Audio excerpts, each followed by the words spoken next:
Hello everyone. This is Razaban Werder from the University of Mother God Church. I'm now going to channel Mother God to get some of these answers. And Mother God is not a million miles away. She lives inside of me. I am her voice. And I am going to ask her, I can answer myself, just mentally, but I want to do it here on the video, on the tape, to get these hands-on answers. Mother God, why does patriarchy present such a negative view of sex and makes it seem dirty, and all sex is described in pejorative terms like masturbation is self-abuse, fornication is being a slut and a tramp and a whore. Hey, where's the guys, huh? And adultery, it's all like makes it everything seems sinful, nasty. Nudity is dirty. Oh, she showed her tits. Oh, she's opening her legs. She's, like somebody accused me of opening my legs one time, and I said, your mother opened her legs to have you. We all open our legs to have children. In matriarchy. Oh, well, I'm channeling Mother God.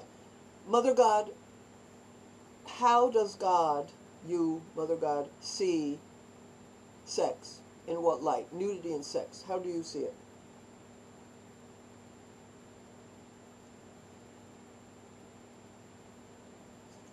She says, are you kidding? Everybody's naked when they're born. And St. Francis of Assisi told them, take off my clothes. I'm going to die naked, just like when I was born, I was naked. The body is God's creation. Nothing of God's creation is dirty, so how could showing your body be dirty or evil? Alright, why do they make sex seem nasty and dirty, like masturbation? I mean, who is anybody hurting when they masturbate? Why do they make masturbation a sin, which is so insane and ridiculous? Why do they make masturbation a sin? This is Mother God I'm channeling. I'm giving her her divine thoughts.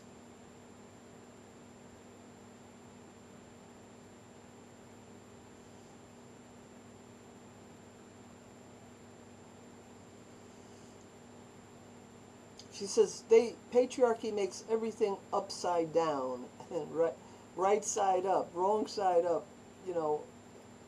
Everything is switched around and turned around. It's not logical. She says it's not about common sense.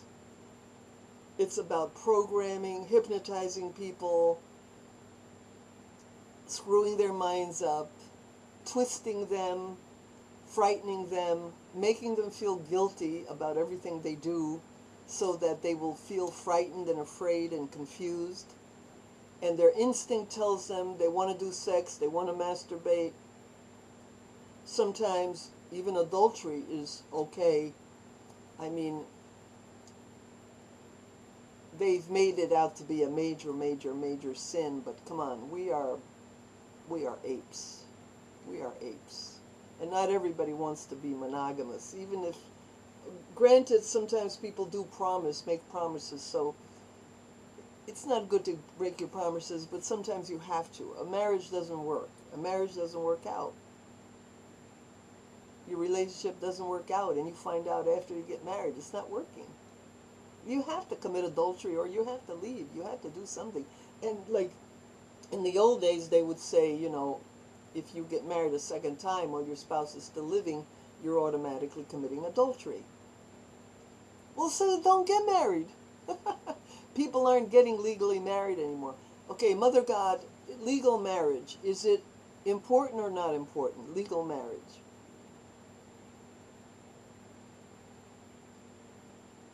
She says legal marriage is mostly for economic reasons, like to get Social Security benefits if your spouse dies, or other legal, technical property rights and things like that. So it might be good for that reason.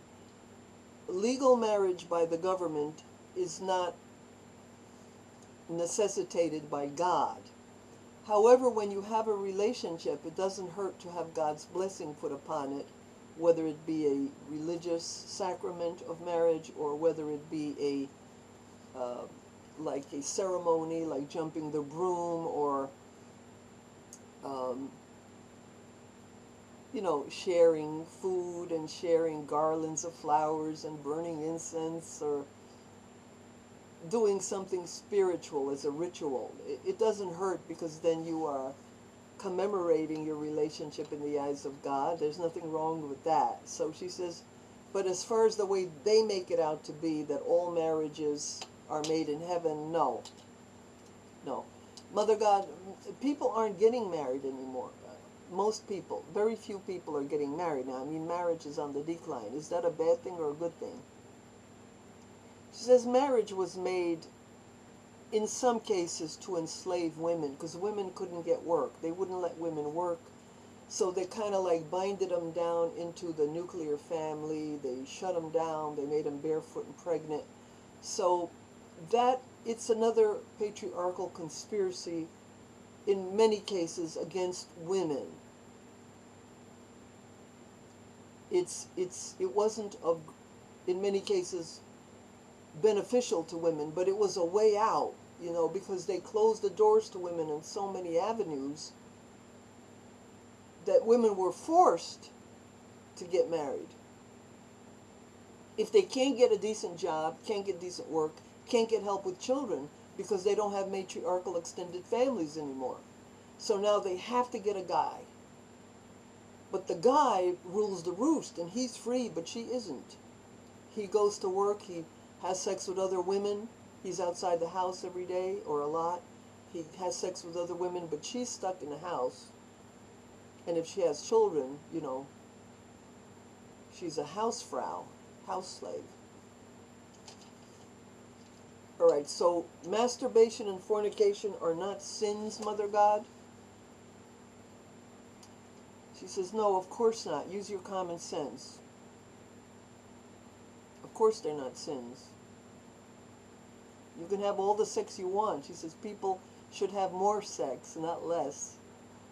Especially women. Women should have more fun. Young women, old women, all ages of women should have fun, have more guys, have more sex with more guys.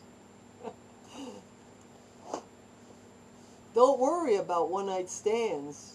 Raza wants to start, this is Mother God talking, Raza wants to start a husband of the day club on her, she wants to start a cougar channel on Facebook, and she wants to do a husband of the day club. So women who want to join, you know, and not feel guilty, can have a sisterhood of husband of the day club. You can have sex with as many men you want. You want to have sex with 10 men at one time? Go ahead. It's not evil. It's not dirty. It's your body. It's your life. Yes, sex is sacred, so do it more. Do more sacred acts.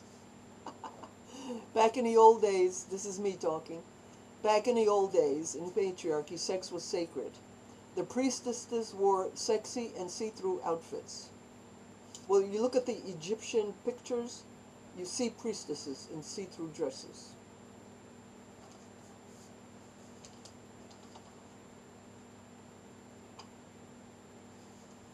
So the sex hatred of sex by the patriarchs is mostly to control women. But men are getting hit by the same taboos now. The evil of men with the abuse, the rapes, the exploitation, the harassment is now coming out. Because why, Mother God? Because we're moving into matriarchy, is that right?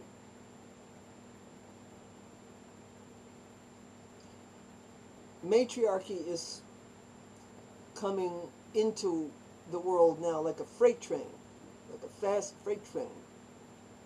Powerful. Boom! Boom! And that is the second coming of Christ. I've been saying this for 20 years, more than 20 years. The second coming of Christ is when Christ returns in the religion of love, which is matriarchal. He was matriarchal.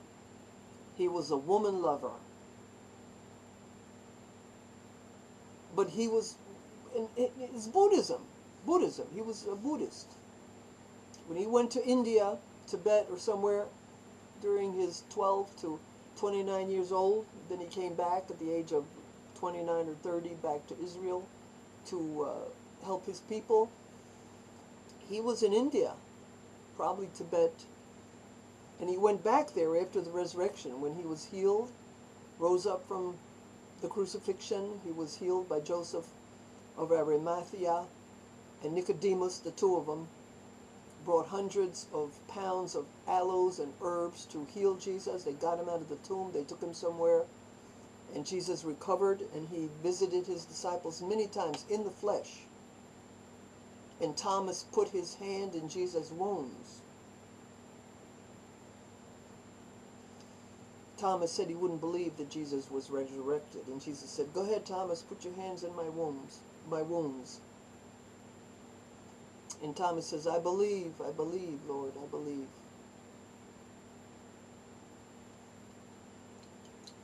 To be continued.